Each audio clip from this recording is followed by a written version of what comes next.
कटक जिला महांगा ब्लॉक कईथा पंचायत त्रिनाथपुर गुनीसाही गेंगुटी नदी पार्श्व त्रिनाथपुर ग्रामर स्वर्गत रमेश गाहाण पुत्र रजत गाहाण बेआईन भाव जोर जबरदस्त एक ग्यारेज निर्माण करुछंती।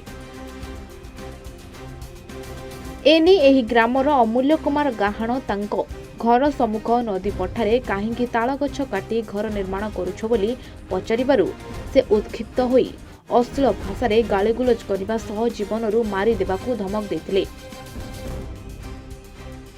एने अमूल्य महांगा तहसील महांगा थाना और सरपंच को अवगत कराइछंती। महांगा तहसील पक्षरु स्थानीय राजस्व निरीक्षक पहुंची काम बंद कर देथिबा देखिबाकू मिलिछि।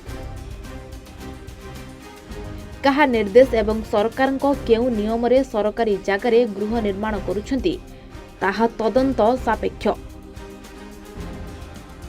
अपर पक्षरे अमूल्यंक जीवन उपरे विपद रहितबा से गणमाध्यम रे सूचना दैछंती। तेणु एथिप्रति जिलापाल इरिगेशन उच्च अधिकारी एवं स्थानीय प्रशासन स्वतंत्र दृष्टि देई एभली कार्य करिथिबा व्यक्तिଙ୍କ विरुद्ध रे आईनगत कार्यानुष्ठान ग्रहण करिबा पई दाबी होईछि।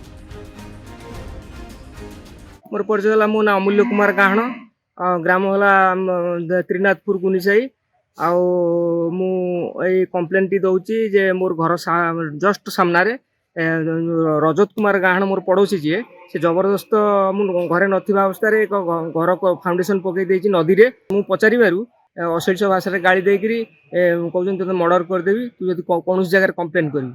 हां तेणु वर्तमान मु भयभीत होइकरी मु थाना रे एफआईआर करछि एवं सरपंच को जनईछि वार्ड को जनईछि तहसीलदार को मध्य जनईछि। मु अनुरोध करछि जे दृढ़ कार्यानुष्ठान ग्रहण करा जाऊ।